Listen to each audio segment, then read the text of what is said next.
Good evening students. এখন class 12-এর সম্ভাব্য ছাত্রদের প্রোস্পিচ স্ট্রং রুটস এর শর্ট অ্যান্সার টাইপ কোশ্চেন এবং মাল্টিপল চয়েস কোশ্চেন নিয়ে আলোচনা করব।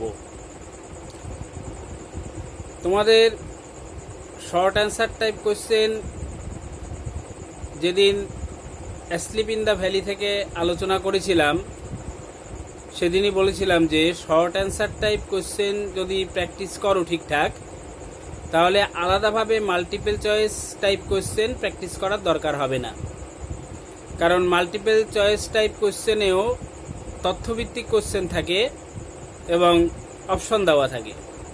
এবার তোমরা শর্ট অ্যান্সার টাইপ কোশ্চেনে সেই তথ্যভিত্তিক কোশ্চেনেরই অ্যান্সার লিখছো ফুল সেন্টেন্সে, তাহলে এখানে যেমন সেন্টেন্সটি তৈরি হচ্ছে সেই সঙ্গে তথ্যটিও জানা হয়ে যাচ্ছে, যেটা তোমাদের মাল্টিপল চয়েস টাইপ কোশ্চেনে কাজে লাগবে।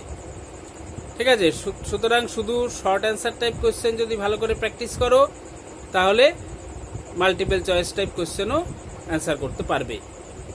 আচ্ছা, প্রথমে একটা ঘোষণা বলে নিই যে তোমাদের মধ্যে এখনও অনেকে কোনো কোনো বিষয়ের প্রজেক্টের খাতা জমা দাওনি। প্রজেক্টের খাতা জমা কিন্তু দিতেই হবে, এটি জমা না দিলে সমস্যা হবে। তাই যারা সেই খাতা কিছু বাকি আছে, কিছু জমা দেওয়া বাকি রয়েছে, তারা আগামী 13 তারিখ বা 14 তারিখ বেলা 12টার সময় স্কুলে গিয়ে খাতা জমা দেবে। আগামী 13 তারিখ মানে সোমবার অথবা 14 তারিখ মানে মঙ্গলবার বেলা 12টার সময় তোমাদের সেই খাতা নিয়ে স্কুলে হাজির হবে। খাতা জমা কিন্তু দিতেই হবে এবং এই 14 তারিখের পরে আর কিন্তু জমা দেওয়ার সুযোগ পাবে না। ঠিক আছে, পারলে 13 তারিখে জমা দিও, না পারলে 14 তারিখ অবশ্যই জমা দেবে, আর 14 তারিখের পরে কিন্তু জমা দেওয়ার সুযোগ পাওয়া যাবে না। এবারে যেটা বলছিলাম, তোমাদের short answer type question strong roots থেকে, তা শর্ট অ্যান্সার টাইপ এ নিয়ে সিলেবাস আলোচনার সময় বলে দিয়েছিলাম যে প্রতিটি টেক্সট থেকেই মানে প্রতিটি প্রোজ প্রতিটি পোয়েম থেকেই শর্ট অ্যান্সার টাইপ কোশ্চেন আসবে 2টো করে, আর মাল্টিপল চয়েস টাইপ কোশ্চেন আসবে 1টা করে। এবার স্ট্রং রুটসের শর্ট অ্যান্সার টাইপ কোশ্চেন এবং অ্যান্সার 2 বলে দিচ্ছি, তোমরা এগুলো বাড়িতে প্র্যাকটিস করবে ভালো করে, আর অবশ্যই টেক্সটটা ভালো করে পড়বে। টেক্সটটা খুঁটিয়ে পড়লে তাহলে কিন্তু যারা টেক্সটটা খুঁটিয়ে ভালো করে পড়বে এবং বুঝবে তাদের কিন্তু এই শর্ট অ্যান্সার টাইপ বা মাল্টিপল চয়েস বা যেগুলো ডেসক্রিপটিভ কোশ্চেন কোনোটা করতেই অসুবিধা হওয়ার কথা নয়। এবার শোনো, short answer type question number 1, how was Kalam's ancestral house? মানে কালামের পূর্বপুরুষের বাড়িটা কেমন ছিল? এটার অ্যান্সার তোমাদের লিখতে হবে, Kalam's ancestral house built in the middle of 19th century। Ancestral হাউসের পরে একটা কমা হবে, সেঞ্চুরির পরে আরেকটা কমা হবে, তারপরে লিখতে হবে was a fairly large pucca house made of limestone and brick. এটা হলো তার অ্যানসেস্ট্রাল হাউসের বর্ণনা। Question number 2, who of Kalam's lineage was bestowed the title of Bahadur? অর্থাৎ কালামের বংশের কে বাহাদুর টাইটেল পেয়েছিলেন? এর অ্যান্সার লিখতে হবে, one of Kalam's mother's forebears was bestowed the title of Bahadur. Question number 3, what was the name of the high priest of the Shiva temple? এর answer লিখতে হবে, the name of the high priest of the Shiva temple was Pakshi Lakshmana Sastry. Question number 4, who was Kalam's father's ideal helpmate? এর answer লিখতে হবে, Kalam's father's ideal helpmate was Kalam's mother, comma Ashiamma. Question number 5, when did Kalam's father get up from bed? এর answer লিখতে হবে Kalam's father got up from bed at 4 AM. Question number 6, what is the source of the prose piece strong roots? এর answer লিখতে হবে the source of the prose piece strong roots is APJ Abdul Kalam's autobiography Wings of Fire. Wings of Fire inverted কমার মধ্যে রাখতে হবে। এরপরে question number 7, where was APJ Abdul Kalam born? এর answer লিখতে হবে APJ Abdul Kalam was born in the island town of Rameswaram in the former Madras state. এরপরে question number 8, in which family was APJ Abdul Kalam born? এর অ্যান্সার লিখতে হবে APJ Abdul Kalam was born in a middle class Tamil family. এরপরে question number 9, what was Kalam's father's extraordinary possession? মানে কালামের বাবার অসাধারণ সম্পদ বা অসাধারণ গুণ কি কি ছিল? অ্যান্সার লিখতে হবে Kalam's father possessed great innate wisdom and a true generosity of spirit. এরপরে question number 10, what did Kalam say about his father's education and wealth? মানে বাবার শিক্ষা ও সম্পদ সম্পর্কে কালাম কি বলেছেন? এর অ্যান্সার লিখতে হবে এপিজে আব্দুল কালাম said that his father had neither much formal education নর much wealth.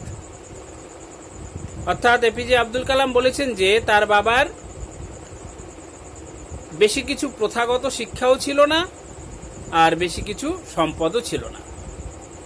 Question number 11, how were Kalam's parents regarded by people?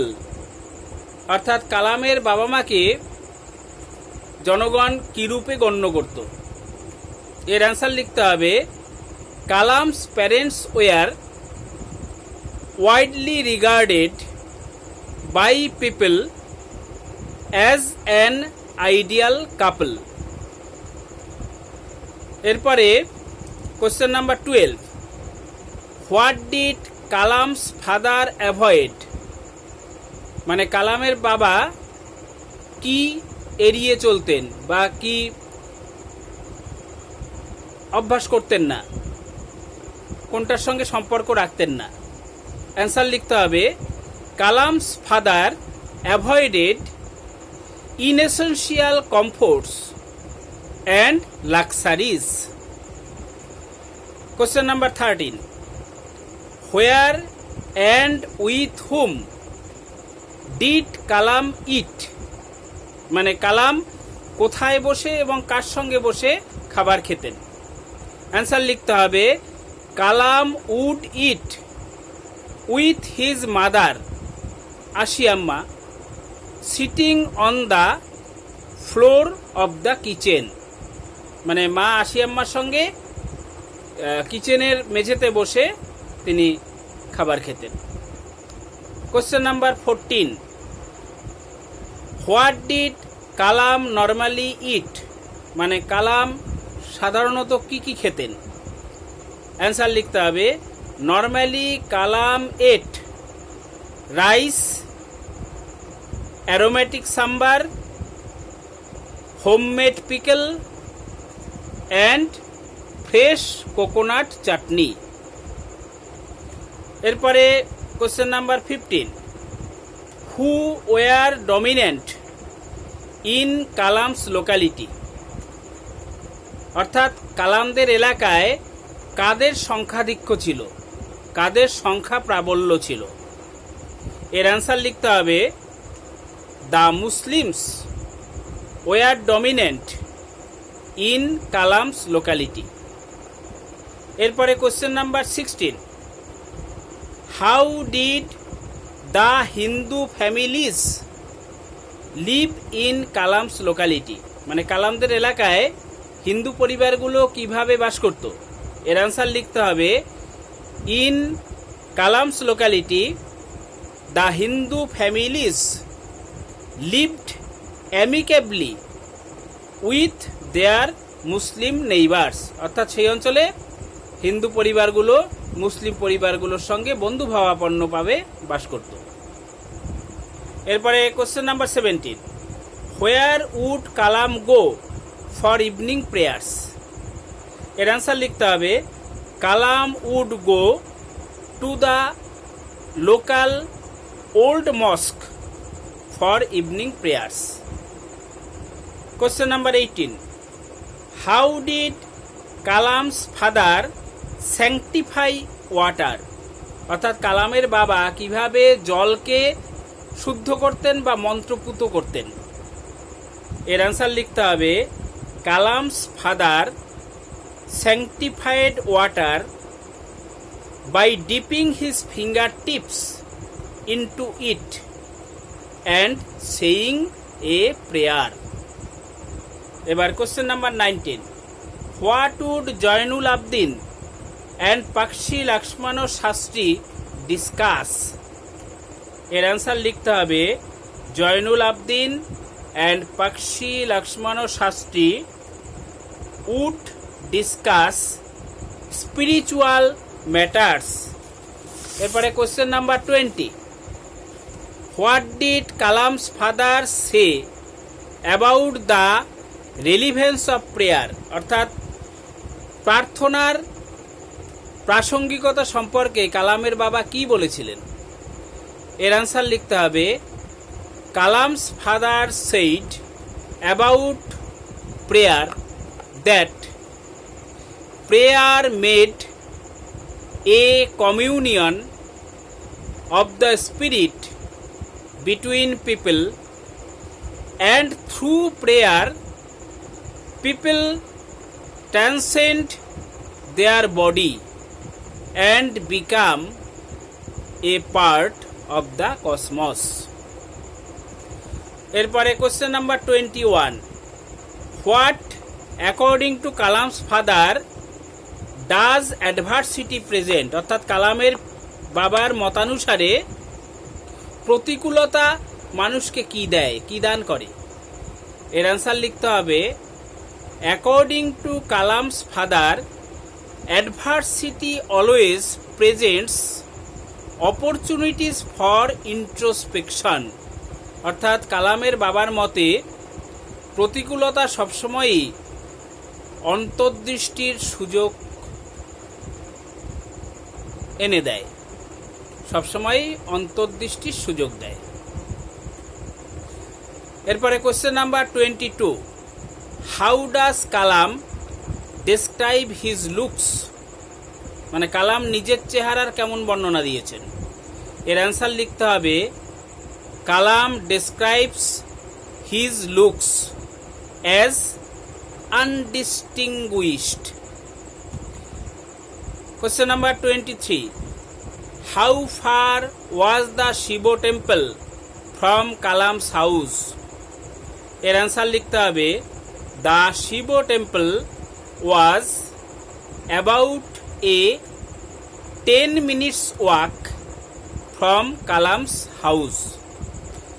Question number 24, what according to Kalam's father do people look for when they are in trouble,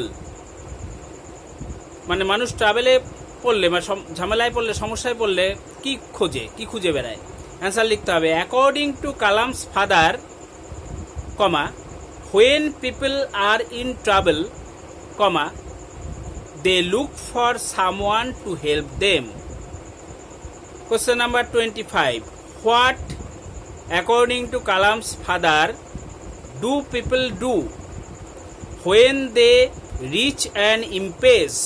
এর answer লিখতে হবে according to Kalam's father, comma, when people reach an impasse, comma, they look for, না for নয়, to, they look to someone to show them the way out. অর্থাৎ মানুষ যখন কোনো সমস্যায় আবদ্ধ হয়ে পড়ে তখন মানুষ এমন কাউকে খোঁজে যে তাকে ওই আবদ্ধ অবস্থা থেকে বেরোনোর রাস্তা দেখাতে পারবে।